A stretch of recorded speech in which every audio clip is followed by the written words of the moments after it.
Good morning, everyone. My name is Greg Blackburn. I'm from Lark Heat Treating and a member of the Metal Treating Institute Board of Trustees. I'd like to welcome you to the F&A 24 technical session provided by the Metal Treating Institute MTI Educational Foundation. Before we introduce the speaker, I'd like to cover the last few housekeeping items that I know y'all have heard several times today. First, we would appreciate it if everyone would silence their cell phones so as to not distract the presenter and others in the class. F&A is officially videoing each session for attendees to view once they have been produced after the conference. We ask everyone to please refrain from taking pictures of PowerPoint slides or video in the presentation. If we see anyone taking pictures or video during the presentation, we'll ask you to put your cameras away. Please be respectful of this request. Lastly, there's a QR code on the wall that you can go to for the survey on the session. I was informed that when you go to this QR code, you have to scan down to find what technical session you're actually in. These help us improve the future technical programs, and each session survey you complete enters you into a drawing for a $100 Amazon gift card. Now for the last session of the day, we're going on power quality issues facing the industrial heat treat industry. Electrification of industry and the demand for electric-fired furnaces is increasing. Switching to electric from gas will require a better understanding of all utility costs. Power utilization will be very more important, and users and equipment manufacturer will need to be aware of potential utility penalties and regulations. Help me welcome your speaker, Mr. Tony Busch.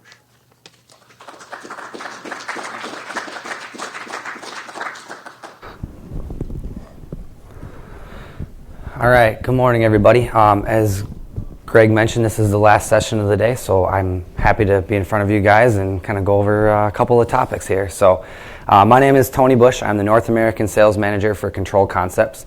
If you may or may not know about Control Concepts, we are an SCR power controller manufacturer. We're located in Chanhassen, Minnesota. We were founded in 1980, and we've been going strong ever since. So there's a couple of buzzwords that I'm going to talk about today: power factor and harmonics. They've been coming more presence as far as how our country and the world views electricity versus gas and the transition into being more electric, as we're starting to see that transition take place. My role at Control Concepts, I started there over 14 years ago. I was a test technician and transferred into being a field service engineer, sales application engineer, and now my current role as the sales manager. So as the sales manager, I'm starting to hear these buzzwords more and more. So power factor, harmonics. We don't always have all the answers, but I can help educate you guys on what these words mean and what they might have to do as far as costing you extra penalties, downtime, interference, all sorts of things that nobody wants. So hopefully this will be helpful for you guys. All right, so yes, moving from gas to electric. You know, you might hear the terms going green, doing other things to help reduce the use of fossil fuels. In North America, fossil fuels are everywhere, no doubt about it. You go out on the floor down there, lots of burners, lots of gas-fired furnaces. I'm not discouraging that. I'm just saying that as more customers and users hear about the push to go electric, you're going to have more questions about that, and some of the big concerns are going to come up as far as how our country and the world can support this. So the key thing here is like overtaxed grid. You're starting to see more electric use from anything from the simple things like charging your cars. If everyone's going to do that, how are you going to support all this? If you're going to eliminate your furnace in your house and go to electric versus gas, how are we going to support all this? Well, the electric company is trying to stay ahead of that, and they're going to start penalizing you for poor power consumption from your facility, whether it's a heat treater, a big manufacturing plant. They all come into play. There's going to be things that you're going to notice, and I'll show you on the next slide, on your electric bill from your provider. Power factor, peak demand. Some of these things are going to be heavily charged against you if you're not using them correctly or running your facility efficiently. So it kind of started with the utility companies back in 1996. There was something called the deregulation, and what that did, it kind of eliminated a monopoly in a particular state with only one power provider in your area, you were now opened up to have competition, which was helping reduce some of the power draw. I know California would be an example of that. Uses tons of electricity, and having the ability to not have one provider just be your only option was helping to be competitive. So that helped kind of drive the prices down of electricity. But now they're starting to come back up because the power companies are getting wise to all the penalties that they think they can charge you for. And they will. All right, so here's an example of an electric bill. This happens to come from our manufacturing facility in Chanhassen, Minnesota. So yeah, I mean, as you can see here, it's not cheap, right? And I can't imagine what some of these other giant facilities that are running, 300-400 different zones or furnaces at a time is going to be. But you can see there's definitely a lot of data here as far as what they're doing, and they break it down. It's just not as simple as just saying, okay, you used 100,000 kW, that we're just going to charge you based on that. There's penalties, there's power factors, there's lots of stuff, and there'll be some more that I'll highlight on here once we introduce some of these terms here. Okay, so as a facility, you are going to get metered at the PCC, which is the point of common coupling. So this is where you have your utilities company, and they're producing the power, however they're doing that, and they're sending it down the grid. And then once they get more localized to, let's say, your neighborhood, you have this PCC point where you're going to be taking off this PCC, and there's also going to be your neighbor going to be taking off this PCC. And I can show you a diagram of how this looks right here. So yeah, if you look right here, this is going to be the power company, brings it down the line. Let's say this is here, your heat treating parts. This is where you're coming in off the line. Pretty much right here is your PCC. Then you have your neighboring right there. So you're going to get metered and penalized where it's coming in. All right, so the first buzzword is power factor, also referred to as PF. And it's going to be the real power divided by the apparent power.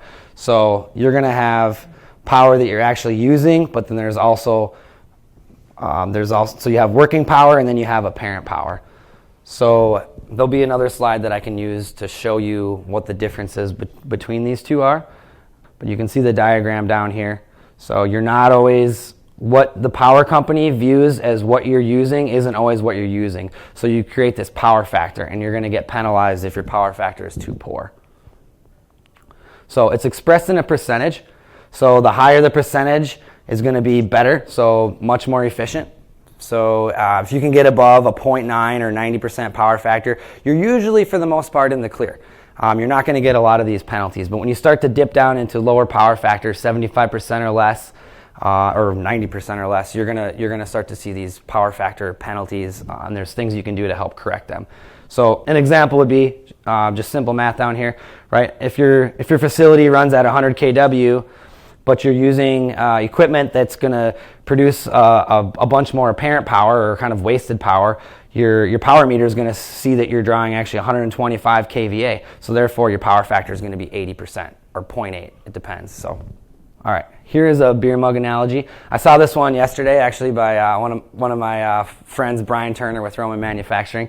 Kind of was touching on this a little bit the same way, but here's a good way that I like to look at it. So you've got this beer mug here, right? So it's a 16-ounce beer mug. You only get to drink about this much of it, right? So this is going to be your useful power. This is over here, the foam or the head is going to be the wasted power. So your bill is going to be this whole thing here, even though you're only using this. So you wonder why. Well, it's just producing poor power factor. It's not good for the power grid, and the power companies are going to charge you for it. All right. So it also means you're using power inefficiently. It can result in things like damage to the insulation and circuit components. Poor power factor reduces the amount of available power. And you might have to increase your wire sizes and equipment ratings to withstand some of these poor power factors, which also will introduce harmonics and other things that we can talk about in a minute. So yeah, kind of already talked about this, but they will charge you. There's going to be penalties, and I will show you here coming up on the next slide here. What are some of the power factor causes? So non-linear loads. You can see here a load that draws current in a way that that isn't the shape of the applied voltage waveform. Also, if you're using DC, 6-pulse DC power supplies, very large ripple on there, they will they will cause poor power factor, 6-pulse variable speed drives, and then phase angle SCR power controllers, which is my strong point, but we can talk about how you can help reduce some of that. All right, so those of you that might not be familiar with the firing modes of an SCR power controller, so this first one here is going to be zero cross. This is great. As far as this goes, this power factor is perfect. Unity, 100%, 1.0, no problems. But you can't always use that. So sometimes you're forced into using phase angle. So phase angle, if you look here, every single half wave is controlled by the SCR power controller. So it's going to be a turn on point throughout the cycle, and then it's going to turn off at 0 point, and then every half cycle is going to do the same thing. And these waveforms can get bigger and smaller depending on the percentage output you're going to have out of your SCR power controller. But that's what the waveform is going to look like. Why do you need phase angle in some cases? Well, if you need just a ton of current, you usually are going to introduce a transformer. So you might only need to control 0 to 100 amps on the primary side, but then you're going to get 0 to 1,000 amps or 0 to 1,500 amps on the secondary side, right to your load. With that, phase angle is the way to go into a transformer because you're not going to saturate it. You're not going to cause other issues or harmonics. It's got a soft start into it. That's kind of where that comes into play. You might also need to use phase angle on certain heating elements. They're going to have like a giant amount of inrush. So if you think about like a tungsten lamp or infrared lamps where they're on cold start are going to draw just a ton of power. Phase angle does a great job of controlling that power into a soft start or a ramp rather than zero cross is going to just be full on.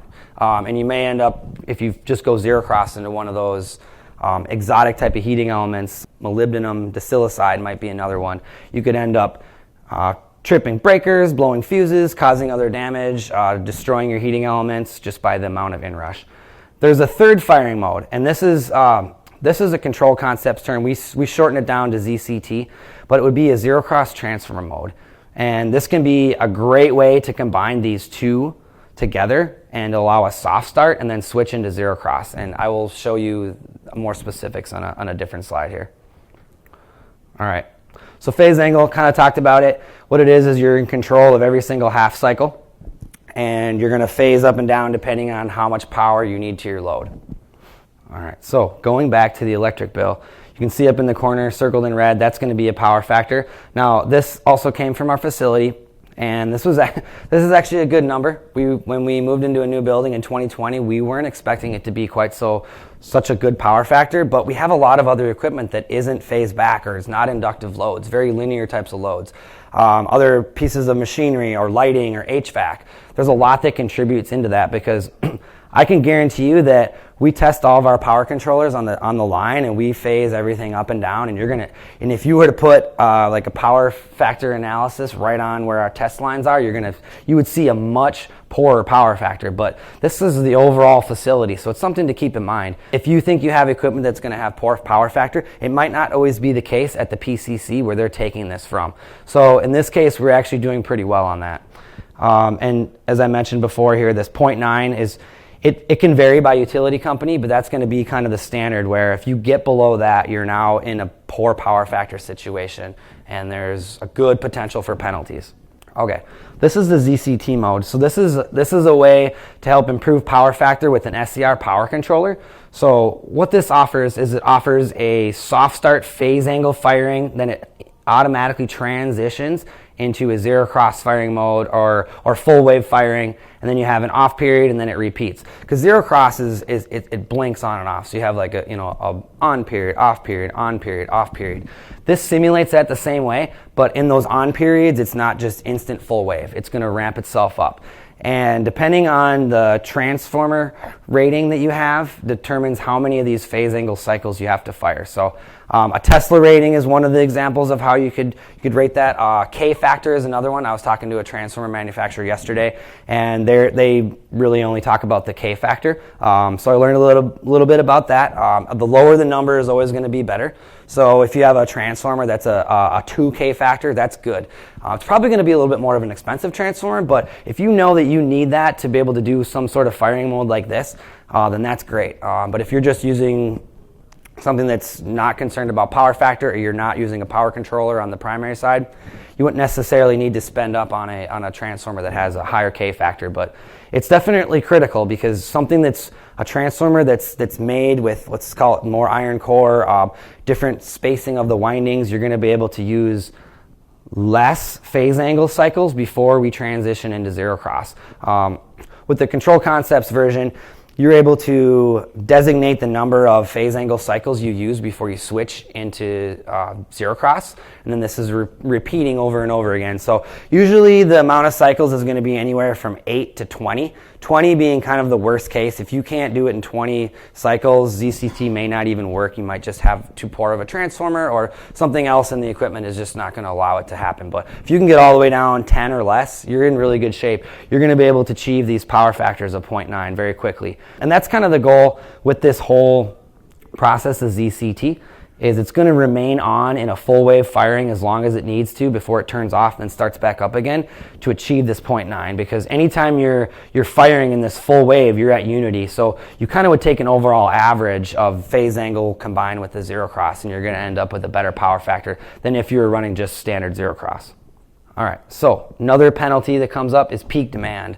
Our facility gets hit with this quite a bit. 1200 amp power controller. Well, we're load testing it at 1200 amps. We're drawing at certain points when we have a lot of test fixtures running. Tons of power, just instantaneous. It doesn't really matter. In the middle of the summer, you got an air conditioner kicking on. See, machines running strong. All of a sudden, you have all this other equipment running, and your peak demand is going to shoot way up when you're drawing this type of power. So the goal is to understand that and try and realize like what some of these other penalties are. And this is just kind of explaining like why this would be on your bill. And some of the rates are going to vary. I can show you, I think it's in the very next slide. It's going to show you where you have your regular demand, then you have your peak demand, and they know exactly what you're drawing. And it's kind of over the maximum of a 15-minute period. So it's not like, well, you're good for quite a while, then all of a sudden you have this bad point. Well, that bad point is what's going to get recorded. And then that's going to be kind of your standard as far as your kilowatts per hour and what they're going to charge you per dollar. So here you can see a couple of spots highlighted here. You've got this would be the peak demand recorded in that particular month, which would have been sometime over the summer. And then you've got your demand here, right? So it's like you see this big increase in dollars per kW that's consumed when you hit this mark, right? So if you can find ways to reduce that, stagger firing times of equipment and when you turn things on and off. There's something that's not included in this presentation, but I can tell you about something called like a sync guard. So even if you're not worried about power factor or harmonics, you're firing in zero cross mode, you can always time out your SCRs so they don't fire all at the same time. This can also help reduce peak demand. All right, so harmonics. This one has been becoming more and more popular as far as, well, nobody likes it, it's not popular, but it's becoming a buzzword that as power controller manufacturers get asked about quite a bit. What do you do to reduce harmonics? Is it gonna hurt us? Is it gonna affect us? What's gonna happen? Yeah, there's definitely things that can happen. In the 44 years that our company has been in existence, there hasn't really been any cases that have been detrimental to everything, and we're talking anything from military applications to high sensitive types of equipment. But it does exist, and it will continue to exist, and it's always good to know about what's causing it and how to prevent it.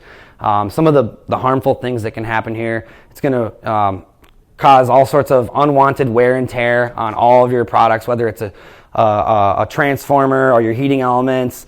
And then also I think a lot of times the biggest fears that people have is corrupting these digital signals in equipment, because there's these harmonic waves, these harmonic currents that could exist out there. And we want to try and eliminate those so you don't have any concerns for potential communication losses or a malfunction, even if it's intermittent, of any sort of instrument grade piece of equipment.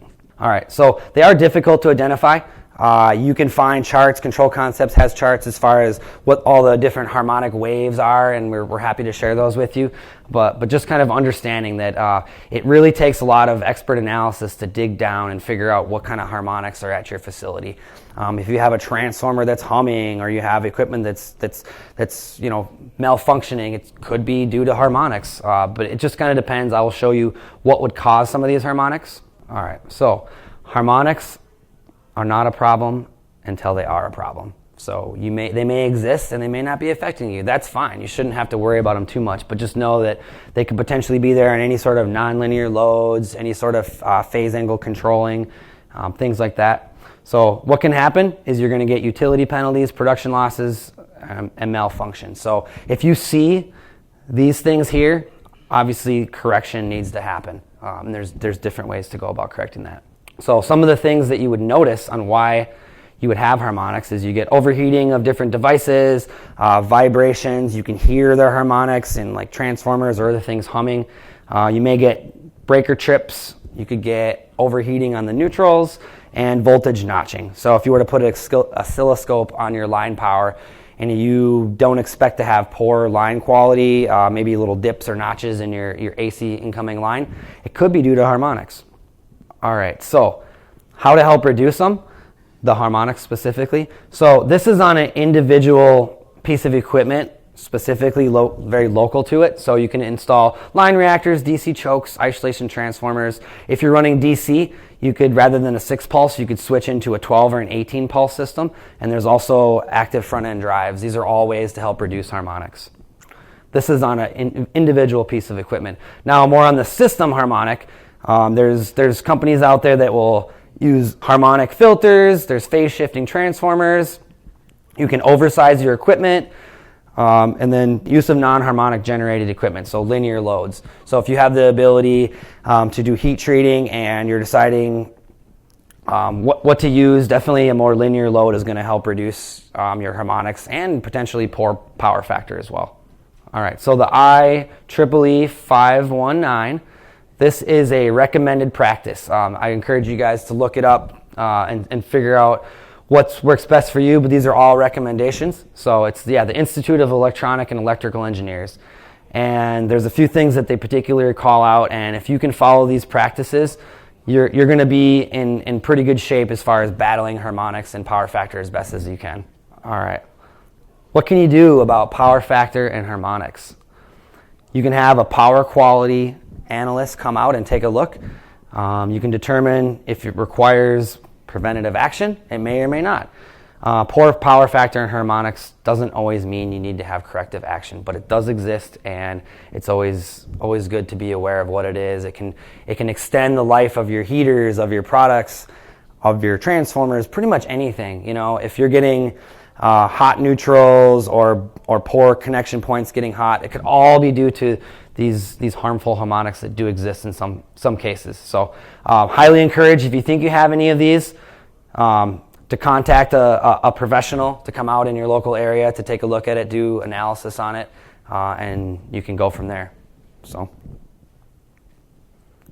all right, so hopefully that was a little bit educational as far as power factor and harmonics. Does anybody have any questions? All right, well, yeah. All right, well, thank you, everybody. Yeah.